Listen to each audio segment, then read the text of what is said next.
वाह, क्या आईपीओ है। जो आज लिस्टिंग हुई है वो अनुमान से बेटर हुई है और उसका नाम है आरडी इंडस्ट्रीज। 72 रुपये के प्राइस पर ये एनएसई पर लिस्ट हुआ है। 53 रुपये का इशू प्राइस था। इशू प्राइस से करीब 36% के प्रीमियम पर लिस्टिंग हुई है। ग्रे मार्केट में मान के चल रहा था कि अच्छे खासे गेंस के साथ 67.5 या 68 रुपये के आसपास लिस्टिंग होगी, लेकिन 72 रुपये पर कहीं बेहतर अनुमान से ये लिस्टिंग होती हुई दिखी है। 133 गुना से ज़्यादा ये आईपीओ भरा था। 426 करोड़ रुपए के आसपास का इशू था और लिस्टिंग गेन के लिए अगर अप्लाई किया है तो ज़्यादातर एक्सपर्ट्स कह रहे थे कि इसको आपको बुक करना चाहिए। आप भी इससे इत्तेफाक रखते हैं प्रदीप जी कि जितना पैसा मिल रहा है लेकर निकलना चाहिए, क्योंकि लिस्टिंग 72 पे हुई, उसके बाद ये 73 रुपये के ऊपर भी गया था। मैं अभी जो फाइनल प्राइस है जो चल रहा है वो आपको बता देता हूँ। 73 रुपये 19 पैसे का हाई लगाने के बाद ये अभी 66 रुपये के आसपास ट्रेड कर रहा है। बुक कर लें सर, 26% पैसा अभी भी बन रहा है। सर मुझे लगता है कि एक बार एग्जिट करके चलना चाहिए। बेसिकली मेरा जो व्यू रहता है वो एक दिन का क्लोजिंग के बाद उसके ऊपर सस्टेन करने में मैं बना रहता हूँ। वो इमीडिएटली लिस्टिंग के 1 घंटे में काम नहीं करता मेरा जो स्ट्रैटेजी है। लेकिन जिस तरीके से एक बार प्रॉफिट बुकिंग मिल रहा है, सो वो व्यू पहले आप क्लियर कर लीजिए कि आप लिस्टिंग गेन के लिए आए थे, तो obviously definitely you can book your profit. Otherwise as a investors अगर है तो मैं बोलूंगा आज का एक बार क्लोजिंग आप देख लीजिए। अगर कल 72 73 इसके ऊपर सस्टेन नहीं होती है तो डेफिनेटली एक बार के लिए आपको एग्जिट करने का ही सलाह रहेगा पर्टिकुलर स्टॉक से। ठीक है, आपकी राय रचित सर? सर देखिए, जिस तरीके से ये अभी पोजीशनड है, मैं बिल्कुल प्रदीप भाई के राय के साथ जाना चाहूंगा। अगर आपने लिस्टिंग गेन्स के लिए खरीदा था तो डेफिनेटली आप एक बार प्रॉफिट अपना बुक कर सकते हैं। मगर अगर आपने एज ए पोजिशनल ट्रेड इसको लिया है, क्योंकि ये रिसाइकलिंग बिजनेसेस में है और जिस तरीके से हम देख रहे हैं इंडस्ट्रियलाइजेशन कंट्री के अंदर बढ़ रहा है, कहीं ना कहीं आपको रिसाइकलिंग, सस्टेनेबल रिकवरी और रीपैकेजिंग सारी चीज़ों की ज़रूरत पड़ती है। तो यू कैन स्टिक अराउंड। और अगर हम देखें रिसाइकलिंग बिजनेसेस में जिस तरीके से पीई मल्टीपल चल रहा है अराउंड 38 का और ये 18 के पीई पे है, तो वैल्यू ज़रूर है। बट थोड़ा सा एक हैंगओवर हमेशा आईपीओ में रहता है जब एंकर बुक अनलॉकिंग होती है, फर्दर अपडेट्स आते हैं, तो उन सब चीज़ों में आप नहीं पढ़ना चाह रहे हैं। लिस्टिंग गेन के हिसाब से getting good returns, I think you can book some profits. ठीक है, ओके। प्रदीप सर बहुत शुक्रिया आपका अपना कीमती समय आज हमारे साथ शेयर करने के लिए। जिन भी स्टॉक्स पर बातचीत हुई है सर, कोई जाने से पहले डिस्क्लेमर? सर कोई भी स्टॉक्स में मेरा या हमारे कंपनी का कुछ भी होल्डिंग नहीं रहता है। नो कन्फ्लिक्ट ऑफ इंटरेस्ट, ऐसा कुछ रहा है हम क्लाइंटों के लिए भी देते हैं। हो सकता है इनमें से कुछ स्टॉक्स अपने क्लाइंट के पोर्टफोलियो में हो। And registration granted by SEBI, membership of basis certification from NISM. No a guarantee performance of that intermediate provide any assurance of return with investors. बहुत बहुत धन्यवाद सर आपको, रचित जी को, सारे व्यूअर्स का। Have a good day. Thank you so much sir and wish you a very good day at. अच्छा रचित सर, इसके अलावा दो आईपीओ हैं जिनका आज आखिरी दिन है। एक है मॉलबियो डायग्नोस्टिक्स का, ये 3 गुना से ज़्यादा भर चुका है। और फिर मैं उसके बाद दूध ट्रांसमिशन की बात करता हूँ। अब मॉलबियो में सर एक समय 122 रुपये का ग्रे मार्केट प्रीमियम था, वो बढ़कर 135 रुपये हुआ और बढ़ के अब 138 रुपये पर पहुँच गया। यानी कि 807 रुपये का अगर हायर बैंड वाला पे बुक बनती है तो 945 रुपये के आसपास ये लिस्ट हो सकता है।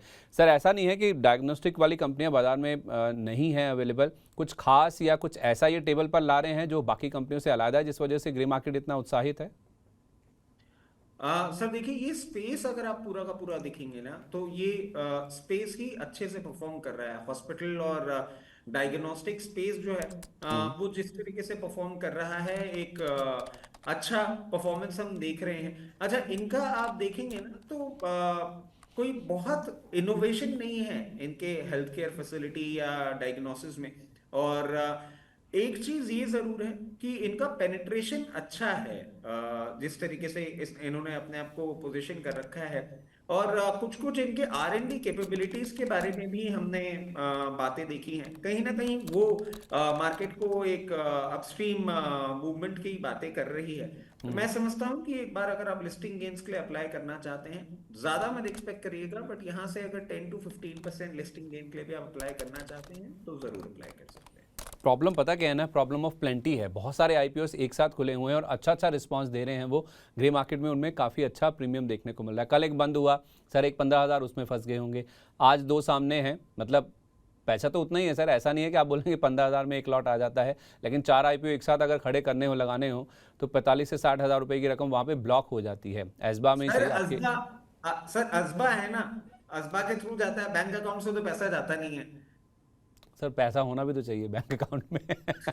अगर ऐसा है तो सर सिंपल है।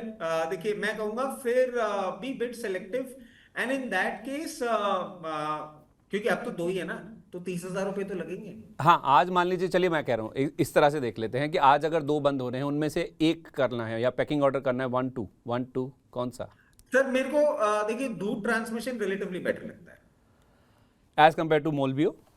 हाँ। इसमें ग्रे मार्केट का प्रीमियम भी ज़्यादा है। इसके थोड़ा ग्राफिक्स दिखा दीजिए एक बार। सेम डेट्स के साथ चल रहे हैं ये भी 4 गुना के आसपास सब्सक्राइब हुआ था और 255 रुपये के प्रीमियम के साथ, क्योंकि इसका हायर बैंड 871 रुपये का है, तो 871 वाला अगर आप उसमें 255 रुपये जोड़ेंगे तो ये 1126 रुपये पर लिस्ट होने की उम्मीद है।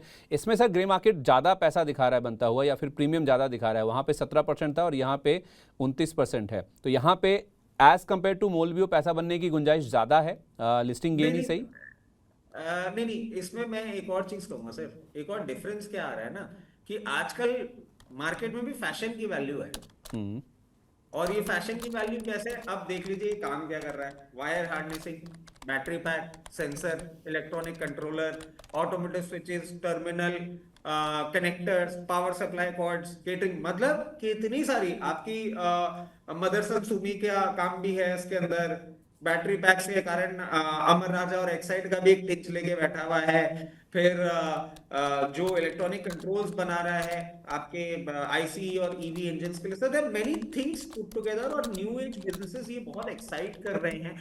जो इतने डाइवर्स बिजनेस होते हैं वो आज के टाइम, बिकॉज अभी भी सर हम देखें, हम बातें बहुत कर रहे हैं कि चिपसेट में हम आगे बढ़ रहे हैं या ईवी स्पेस में हम आगे बढ़ रहे हैं, प्लेयर्स बहुत कम हैं और इनके पास फ्लूइडिक नेचर होता है इनके बिजनेस का। मतलब जिस तरीके का ये बिजनेस लेके बैठे हुए हैं, इनके लिए it is very easy to switch कि ठीक है मेरा अभी ये डिमांड आ रहा है मैं ये और कर लेता हूँ, ये डिमांड आ रहा है मैं ये और कर लेता हूँ, then eventually they build on to business.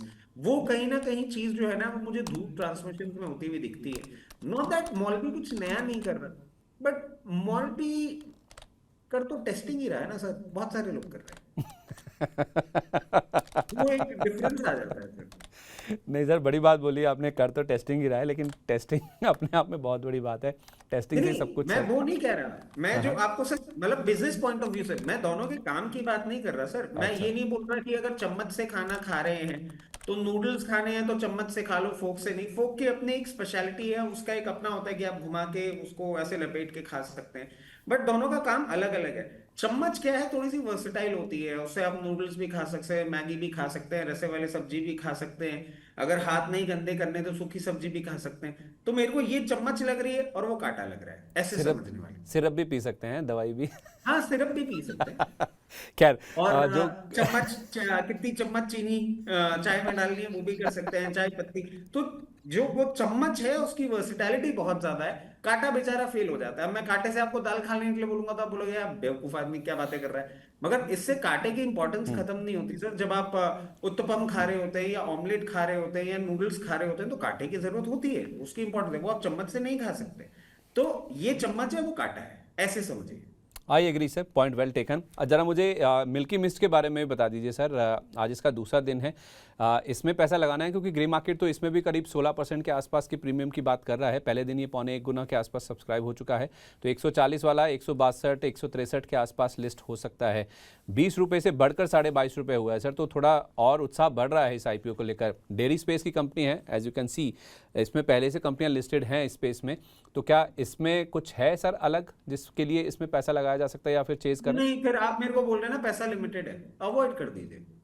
नहीं, इसमें कल तक का समय, क्योंकि आज दूसरा दिन है तो कल आएगी वो बारी, इसकी लास्ट डे कल है। हाँ, मैं वही कह रहा हूँ ना, तो पैसा तो आपने लगा दिया ना धूप में। हाँ। इसको अवॉइड कर दीजिए। अच्छा चल, जिनके लिए है सर उनके लिए बता दीजिए। नहीं, फिर इसमें ये है सर कि इन दैट केस अगर हम इस चीज को देखना चाहेंगे तो फिर बहुत ज्यादा एक्साइटिंग कुछ भी नहीं है। और मैं तो ये भी नहीं बोलूंगा कि आप इसमें वो करें, इन्वेस्टमेंट के लिए पैसा इन्वॉल्व करें। बाकी सब में मैं आपको 10 से 15% की अपसाइड की बात कर रहा हूँ, इसमें मैं 5% की अपसाइड की बात कर रहा हूँ। अच्छा ठीक है, अगर मतलब आपके पास पैसा है तो 5% के आसपास के लिस्टिंग गेन के लिए यहाँ नहीं, पे मेरे पास नहीं है।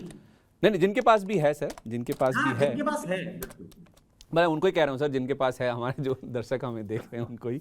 अच्छा, 2 आईपीओ और खुले हैं सर आज, जल्दी से। शिप रॉकेट, इसमें ग्रे मार्केट का प्रीमियम 30 रुपये के आसपास का, 97 वाला 127 रुपये पर लिस्ट हो सकता है, 31% के आसपास पैसा बनेगा सर इसमें। काफ़ी उत्साह है इस आईपीओ को लेकर। और बिहारी लाल इंजीनियरिंग जिसका आईपीओ आज ही खुला है, इसको लेकर भी ग्रे मार्केट में काफ़ी उत्साह है। इन्होंने तो एंकर निवेशकों से भी कुछ 90 करोड़ रुपये के आसपास की रकम जुटाई है। ये भी सर 21% के प्रीमियम पर 285 वाला 345 रुपये पर लिस्ट हो सकता है, ऐसा ग्रे मार्केट का प्रीमियम बता रहा है। तो इन दोनों में से अगर किसी को लगाना है, हालांकि इनका जो लास्ट डे आएगा वो 14 तारीख को आएगा, परसों आएगा, तब तक के लिए 2 दिन का समय है, शायद ये वाला पैसा वापस आ जाएगा अगर नहीं अलॉटमेंट होता है। तो इनमें से अच्छा नाम कौन सा है सर, या दोनों में से अगर दोनों में भी लगा सकें, अगर लिस्टिंग गेन बनना है तो? सर मैं बिहारी लाल के लिए तो माफी चाहूंगा, मैंने स्टडी नहीं किया, बट ठीक शिप है। रॉकेट के लिए क्यों किया, क्योंकि शिप रॉकेट के आज सुबह 6:30 बजे मेरे पास फोन आ गया था। एक मेरे बहुत अजीज मित्र हैं, वो मेरे क्लाइंट भी हैं, और वो सुबह सुबह ही फोन कर लिए, बोले पूरे दिन तो शो में बैठे रहते हो, तो अभी करके बताओ। तो अभी सर क्या है इसका, मुझे जो एक चीज बहुत सही लगती है ना, आप देखें जिस तरीके से कहीं ना कहीं कंट्री आगे बढ़ रही है in the space of online business, मतलब अब आप देखें हम घर से भी बिजनेसेस कर रहे हैं। आपने भी, हम प्रीटी श्योर, अपने एरिया में देखा होगा, हमारे बहुत सारे दर्शकों ने देखा होगा कि आजकल वो होम क्लाउड किचन, ये वो घर में मैन्युफैक्चरिंग, बुटीक, सब में ये जा रहा है और इसका पोटेंसी बहुत ज्यादा है। Ship rocket is one of the fine names जो नेशनल प्रेजेंस रख रहा है, और इनका जो सोल्यूशन प्रोवाइड करते हैं, इनकी जो एप्लीकेशंस हैं, जो एसएमई को केटर करती है, बड़े बिजनेसेस को भी करती है बट एसएमई को भी करती है, और प्राइस पॉइंट, मतलब मैंने क्योंकि ये पूरा बिजनेस स्टडी किया, तो मुझे ये अट्रैक्टिव तो जरूर लग रहा है कि ये आपको लिस्टिंग गेन्स भी देगा और आप इसको अपने पोर्टफोलियो में भी रख सकते हैं। चलिए ठीक है, बहुत शुक्रिया आपका रचित सर, अपना कीमती समय आज हमारे साथ शेयर करने के लिए। जिन भी स्टॉक्स पर या आईपीओस पर बात हुई उनमें कोई डिस्क्लेमर सर? सर उसके पहले राजेश भाई को नमस्कार कर देता हूं, और आज तो बड़े ही अतरंगी कपड़ों में ये दिख रहे हैं, मतलब मैंने इनको पहली बार इस रंग की शर्ट और इस कलर की टाई में देखा है, और ये मेरे को लग रहा है बिल्कुल गौरांग सर की तरह ना, एक्सपेरिमेंटल फ्रेमवर्क में हम जा रहे हैं, विच इज क्वाइट गुड। मतलब गौरांग सर का ना वो मुझे बहुत स्टाइल। नहीं, आप, मैं राजेश सर को कह रहा हूँ कि इससे पहले कि वो प्रतिक्रिया दे, मैं कुछ बोलना चाहूँगा, तो उसके बाद ही प्रतिक्रिया दे। हाँ हाँ, गौरांग सर का ना वो स्टाइल मुझे बहुत अच्छा लगता है, इनफैक्ट मैंने उनको बोला भी है कि वो ना ही वेयर भाई, सच काइंड ऑफ, अगर उनके Basically- बाल हो जाए ना, अगर उनके जैसे बाल हो जाए मेरे, तो मजा आ जाए। ये महत्वाकांक्षी हो गई सर। ये मैं ये कह रहा हूँ रचित सर, मैं कह रहा हूँ रचित सर, ये क्या इन अ वे आप कॉम्प्लीमेंट देने की कोशिश कर रहे हैं? नहीं, मैं आगे भी तो सुनिए बिल्कुल। और सर एनालिसिस इनका उस टाइप का है ही। अगर गौरांग सर से मैं कोई चीज सीखना चाहूंगा ना सर, तो वो एक ही चीज होगी, और उनकी लैंग्वेज। मतलब सर जब वो हिंदी में कमेंट्री करते हैं ना, वो वाणिज्य और वो और सब, ऐसा लगता है भाई साहब ये तो बिल्कुल मतलब प्रखंड पंडित हैं हिंदी के।